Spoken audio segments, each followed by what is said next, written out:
Some of the tools on this table are quietly ruining your neurographic drawing, and you probably own at least one of them. So today, every tool gets auditioned. Some make it to your kit and some are getting eliminated. Happy face and sad face. So by the end of this video, every single one of these tools will be sitting next to one of them. If we haven't met yet, my name is Maria Novitsky. I'm a Neurographica instructor and the creator of HeartFlow.live. And what I notice when I work with people using Neurographica is they struggle with understanding which instruments to use. And honestly, by the end of the day, it's a very personal choice. You've got to choose what works well for you. And after experimenting with many permanent and coloring markers and highlighters out there, I wanted to share with you what personally worked for me in my practice. And why is it important? Because Neurographica is all about working with your nervous system and with your subconscious mind. So if you can find the tools that work well for you, then the effect for your nervous system is also going to be improved. So let's begin. First, let's start with permanent markers, and I have a bunch of them here, and we'll go through each and every one of them. First, why do I have this drawing on the table? Because it clearly illustrates a difference between a couple of markers that I have on my table here. When I first started working on this drawing, you can see some of those lines are kind of grayish. And that's because I was using one marker, and then I came back to this drawing the next day and I picked up a different marker, and you can see that's where the darker lines are showing through. So for the initial one, the one that I used was a Sharpie. So here's the one that I used. Let me show you what it looks like. Sharpie works beautifully for creating neurographical lines, but you can see that it doesn't have so much pigment. What I love about this marker is how easy, how smooth it goes on paper, especially when the paper is really smooth. And this is what I prefer. I prefer to work on smooth paper. And when this specific marker goes on smooth paper, it's really easy to draw that neurographical line, and it's really easy to create those roundings. But the problem is it doesn't have so much pigment in it. And what I used to finish this drawing is I used this liner by Posca, and liners work beautifully for Neurographica, but not in the early stages, because in the early stages, what may happen is you are trying to add one more line to this, and here it's kind of a smooth transition, but sometimes you could have little pieces stick out, and it's not, or when you're trying to round, it's not so easy to round. You will have little pieces stick out occasionally. So liners are not the best instruments in the beginning stages until your hand became more accustomed to all the roundings and drawing and connecting those lines. But there are also different types of Poscas. Like this one is a thicker one, and you can see instantly the difference between the Sharpie and the Posca. And also with the thicker one, it's much easier to connect the lines and create those roundings. So both of those work beautifully. I love both of them, but this one doesn't have so much pigment, and this one, it has a lot more pigment, but there's also a downside. I don't know if you can see it, you probably cannot, but this one takes a little bit more time to dry off. So if I drew something with Sharpie and then I go over it with my hand accidentally because I'm working on my drawing, then it's not gonna smudge. This one almost always smudges if, especially I'm using a thicker one, so be careful if you're using a Posca. There is a different kind of Sharpie. That's the older style. I don't have a black one, I have this orange one. And it also works beautifully on paper, but I've noticed that it smudges a little bit more than this this newer style, when you bring in color, let me show you what I'm talking about. And perhaps this orange one is not going to smudge so much, but the black one, for me personally, I've noticed that it smudges on this paper. So play around with it and see which one works better for you. This one, I cannot go over it just yet because it's still taking some time to dry off, but here I can go over it. You can see nothing smudges. So all of those go into the nice category. For Sharpie, or not Sharpie, for any color, what I want to mention is in the early stages of Neurographica, we want to use black permanent markers for drawing our neurographical lines. And this is very important because we are working with our nervous system and we want to create that contrast. And for mirror neurons, when we see that contrast between the lighter color, the color that we're bringing into our drawing, and the black lines, this is where the strongest effect is created for our nervous system. So this is where we're getting the biggest result, biggest effectiveness from, especially in the early stages. Later on, once you get more practice, you can start drawing your neurographical lines with all kinds of colors, but still try to keep it on the darker side because it's really important to have that contrast. So this one also goes into this category. Then we also have this Unipin, and they come in different sizes. Here I have a couple of sizes, 0.7 and 1.0. Let me show you the line. You can see that it's got a lot of pigment. Once again, this would be great for those who already have a little bit more practice in drawing neurographical lines and rounding. They tend to smudge a little bit more than the Poscas, but they're also a bit easier to work with. So if you do use this one, then try to be careful with your highlighters when you are bringing in color to your drawing. Let me show you what I mean. So this is the Posca and this is the Unipin. You can see there's a little bit of smudging on those two. Not so much, it's not a big deal, but when we have more of it, this is what happens. So yeah, I still like working with them, just be careful. So we talked about the Sharpies. There are different sizes for the Sharpies. This one is on the thicker side, and I love it. I got this one, and it's got a brush end to it and more like a liner end to it, which seems like a really nice combination, but a couple of downsides. First, it doesn't have much pigment and it smudges quite a bit. So I would say this is not going into the nice category, it goes to the naughty category.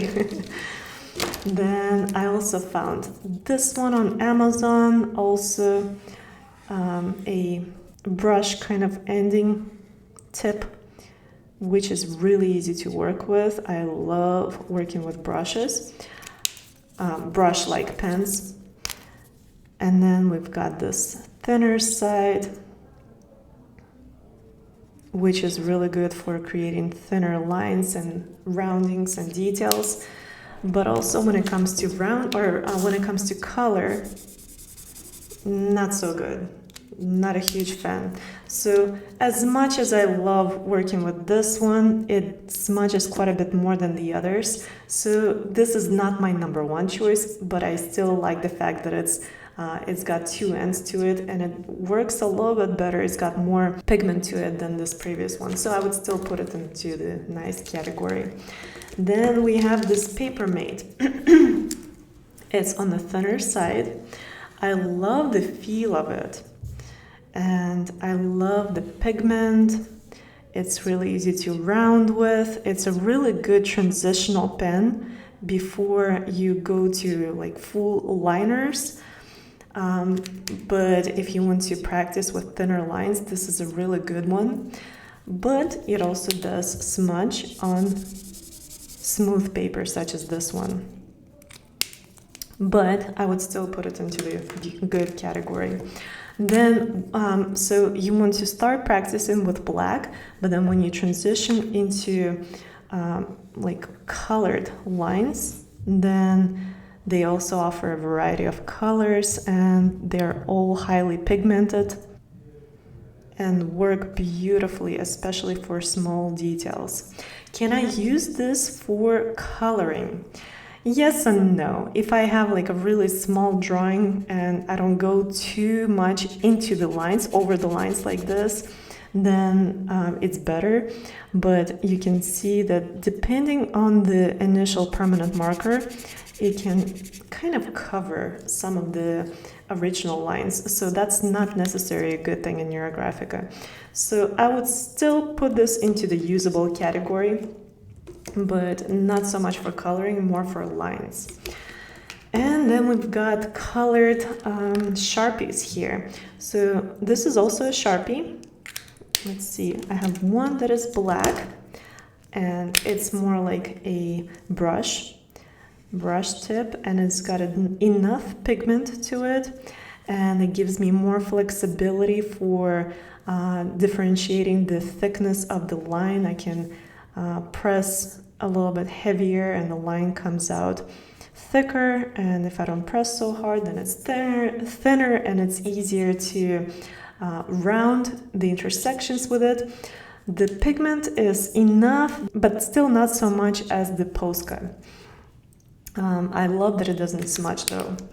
When it comes to other colors, can we use this one for creating lines? But then when we bring in color, then perhaps it can get covered a bit. So not always the best idea. Can I use it for coloring? Let's see. Well, we've got a black line. This is the darkest line we have, and it goes right over it. That's not something that we want to do in Neurographica. In Neurographica, it's important to keep the visual effect of those black neural lines. So I would say this one would go into the non-usable category because it's a little bit too light for your neural lines, and it's a little bit too intense for going in with the color. Same with colored Poscas. They work great for creating neural lines, such as this one here, but just like with the previous one, it goes right over the existing lines. So yes for neurographical lines, no for coloring. And same with this one, Sharpie. It would go into this category if it was dark enough for your neurographical lines, but I can see it working in some cases. Overall, it's a little bit lighter than I would prefer it to be. So I would put it into this category. And I have this, just a regular pen, a liner. Can you use that? Absolutely, you can. Only after you get enough practice with rounding, because we don't want any little pieces sticking out, and we want, when we color it or when we round it, we want it fully covered with color. We don't want any tiny pieces left, any gaps. So when you get enough experience, this would work. But does it work with our highlighters? Not so much. So you gotta see what works for you, which ones work better, which ones work not so good. But so far, the best ones are permanent black markers, and check it specifically with your paper and with your highlighters. So that brings us to our highlighters, and highlighters are the main instruments we use in Neurographica for coloring. I already showed you what happens when we go over our black lines with some permanent colors. Let me show you what I use for coloring. So I have a few different highlighters here. Those two are exactly the same brand. It's just your own personal preference. I like to use this ones at home and this one's for travel or for my office. And then this ones here, they are two-sided and they have a really nice pigment. I don't use this thinner one so much. unless I'm adding some details at the end of the drawing and bringing in some different colored lines. But most of the time I use these markers for coloring, and they work really nice. They don't cover the existing lines, not so much. But the number one choice in NeuroGraphica are highlighters, and there is a very good reason why we do this. First of all, because they create this effect. They do not go over the existing lines. This is very important because we are creating those lines very consciously, intentionally. But also this combination works very well with your mirror neurons because of the contrast between the bright color and the black lines beneath it. You are not losing any of the structure you've already built by those lines, but you're amplifying it with this color. And I have this different brand as well, and it says that it's not supposed to smudge, but it still smudges sometimes depending on which markers we're using. You can see the Sharpie holds on a little bit better, and this is, I forgot which one it was. Maybe it doesn't even have a brand name, but yeah, depending on which permanent marker you're using it with, it's still gonna smudge. And then you can see, like with yellow, that effect, the line is not covered, yet there is so much light and color that is penetrating through this drawing. It's a beautiful effect for our nervous system and the subconscious mind. So I would say those will go here, all of those will go here. And if you're using something like this, usually Sharpies do not cover the black, but the color is still quite a bit intense. So I would play around with it and see which one works, which Sharpies work for you and which don't. I would still put it in the not so good category. Oh, I got confused with the categories. So this one's going in the smiley face and this one goes here. And then if you're using postcards for coloring, definitely not a good idea for coloring.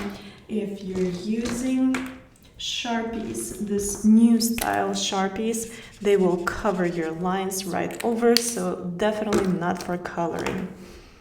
And we also have our pencils. And with pencils, you gotta play around and see what works for you. Why do we want to start with highlighters in NeuroGraphica? Because they create this fast effect with a lot of color. So it gives our subconscious mind a strong effect of the change coming into the picture. And when we're working with pencils, they can do a beautiful work, especially when you want to do some shading or like a 3D effect or simply add some details to your drawing at the end. They go really nice over the highlighters and some markers. So this can also play to your benefit. But if you are working with your nervous system, you don't want to create, especially in the early stages, you don't want to create the whole drawing just with your pencils, because it takes quite a bit longer and it's not as powerful when it comes to the color. So start with highlighters or lighter colored markers, and then with time bring in pencils as well. Oh, and something else very important that I wanted to mention is gold and silver. I only have this gold one here. And these are the true troublemakers in NeuroGraphica. In fact, there is a ban on those in NeuroGraphica, and I know they look beautiful, I get it, but here's the problem. Gold and silver don't mix very well with other colors. They create what we call micro-fragmentation to the eye.